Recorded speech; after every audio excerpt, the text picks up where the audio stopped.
everyone, hope you're doing well. Welcome to my realm. Stay a little while, maybe change your perspective. Please subscribe to my channel, forget everything. You'll be glad you did. I have accumulated much revelatory information and needed a way to freely express it. This channel will be touching on a wide range of subjects. Mainly, we're going to figure out what is really going on in this world. From Tartaria, Mudfloods, epistemology, the study of knowledge, its origins and justification, ontology, the study of existence and the nature of being, and whatever else I think is interesting.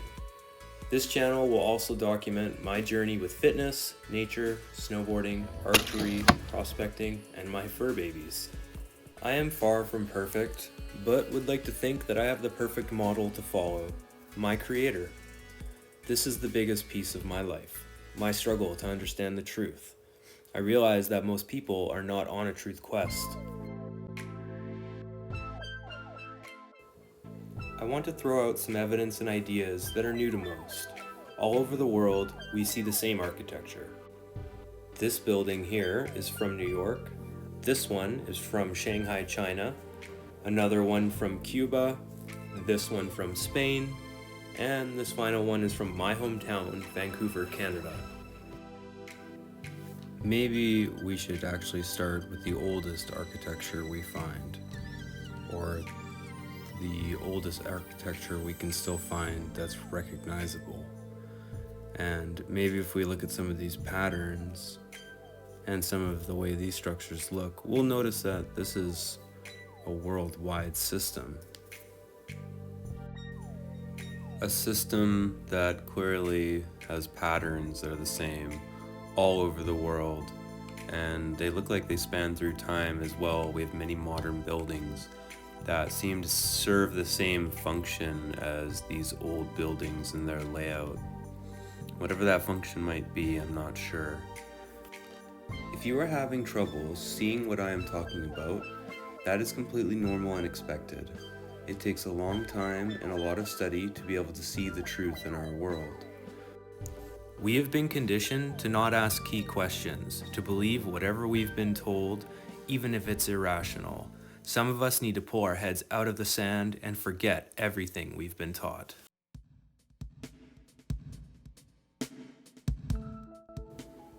For those of us who have new eyes and cannot see the false history for what it is, we need to look at the most obvious examples. One of these is Salt Lake City, Utah, and the incredible temples that they supposedly built all over the state. The Salt Lake Temple of the Church of Jesus Christ of Latter-day Saints on Temple Square in Salt Lake City, Utah, dedicated in 1893, is the sixth temple completed by the church, requiring 40 years to complete, and the fourth temple built since the Mormon exodus from Nuevo, Illinois in 1846. So they built this temple in 40 years and had 3 others built. And they came there with just a horse, wagon, a bunch of people, and a little bit of steel that they could carry with them. The temple was first marked by Brigham Young, just days after he arrived in the Salt Lake Valley. And it is said they used a divining rod to locate the temple's site. That's interesting. And it looks like they had some problems with the sandstone, so things didn't go smoothly. They had to repair the foundation, apparently. Sandstone was originally used for the foundation. It was discovered that many of the foundation stones had cracked, making them unsuitable for use. Although they didn't replace all the sandstone, the inadequate sandstone they did replace. So as we can see, the timeline of this story does not make any sense. They started the temple, it took them 40 years. Did they have other crews working on the other 3 temples at the same time? This timeline does not make sense, and these photos look staged. And here we have these masons posing with Antiquitech they're about to remove to put up their fallen angel god, Moroni. Let's notice here the weathering, not indicative of new construction. We have weathering on the inside with the dark stone. We have bleached stone on the outside from the sun. This is an old structure being renovated. We only see renovation pictures because they had to hide the old world and they had to make these buildings functional again, and to get rid of all the free energy devices.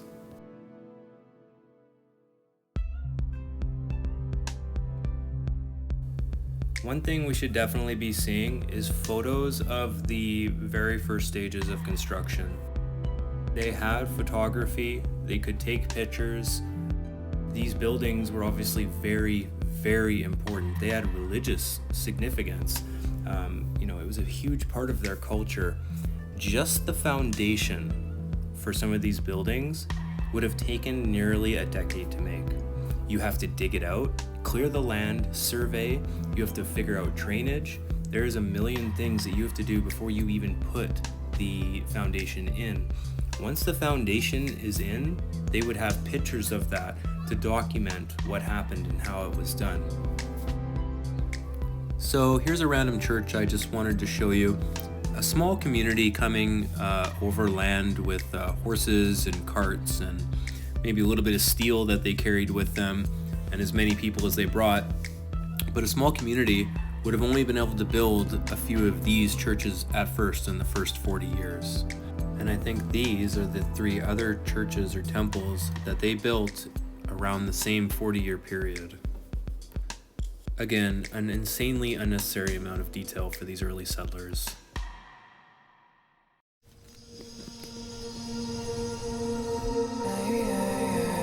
In this picture, we can see the original opening goes below the stairs that I think the Mormons built at the top dotted line.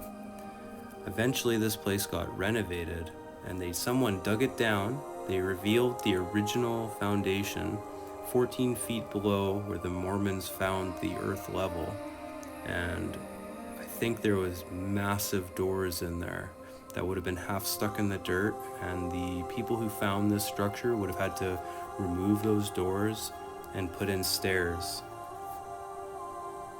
Again, I'm not sure, I don't know, but this is kind of what I think is happening. It's just my best guess. Now I want to talk about the stone blocks and the facade material that they used on these buildings. Mainstream science and history would like us to believe that humans were cutting and using hewn rocks for all of these structures all over the world. Now, they were cutting rocks and moving large rocks, but only rough blocks for the structure and for things that are hidden. Every time they made a facade with a complicated skirting piece or an orb or a moon or sun, or any ornamental feature that they would want to make, they would not chisel it. And all over the world, we see this. We see mostly that the ancients used a frame and a form, and they used wood. They would then put plaster all over the form that they built, and they would basically make it look like stone. But you can clearly see in these pictures that they used a sort of plaster or some sort of concrete that they could shape. Now, tell me, do you really think now they were still chiseling all of this stuff out of hard stone? No, that's not how they built. And I think all of these other buildings that you see here, everything here these are not chiseled blocks, these are not stone columns. Everything here was built just like how we build it today, with a form and a frame, and then you can use different types of aggregates to create whatever shape you want, whatever structure you want. And you didn't need power tools for that. As a contractor, I can say that there are massive amounts of architectural consistencies that are completely inconsistent with our mainstream history.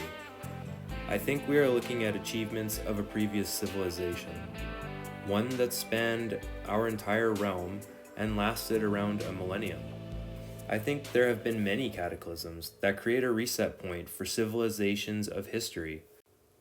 Now, all this old world architecture that we've been looking at, I believe that's separate from a previous age that was even more advanced, but it was not as moral, and I think it was justly destroyed.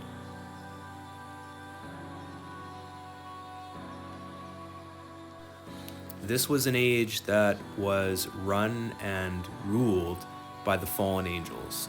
I believe that these fallen angels were given dominion by our Creator to run the world for Him. And I think that they desired to be worshipped as gods. They gave us their knowledge and their technology. They intermingled and married with our women. They had relations with our animals.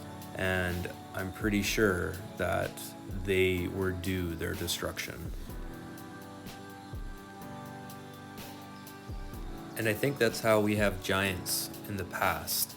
Basically, when you have two different species mate that are not naturally meant to be paired together, you're missing out on the growth inhibitor gene on one side of that relation. And so, just like the liger we have in modern times, these entities would grow as big as they could be fed. India, I think, is the remnant of a bygone age that predates the millennial reign, with all the old world architecture we see throughout the world. I think the architecture we see in India comes from a millennium before that. I think it was maybe worldwide. I think it was pretty much wiped out. And I think for some reason, India and what's there, it's so different because it's the remnant of the age before the last age, so 2 cataclysms ago. I believe that India was manned and created by fallen angels who were spreading around the world and giving their knowledge to man, and they were creating hybrid creatures. And I believe that this predated what we see construction in North America, like cities like Salt Lake City and San Francisco. So, do you still think everything was carved? How about these stone rings? Yeah, I didn't think so either. But again, I'm not sure about any of this. All I can tell is that there was technology and techniques that we're not being told about now. Everything was more advanced the farther back you go, the older things get, the more supernatural almost they seem. I don't know, but what I do think is that India, the fallen angels and the Hindu gods, the Norse gods, Zeus, Thor, all of these guys from Greek, Rome, I think they were all the same entities with different names throughout. And I do think back then that they may have had technology that could have cut through stone and done some pretty amazing things. And that's gonna do it. Thank you so much for watching this till the end.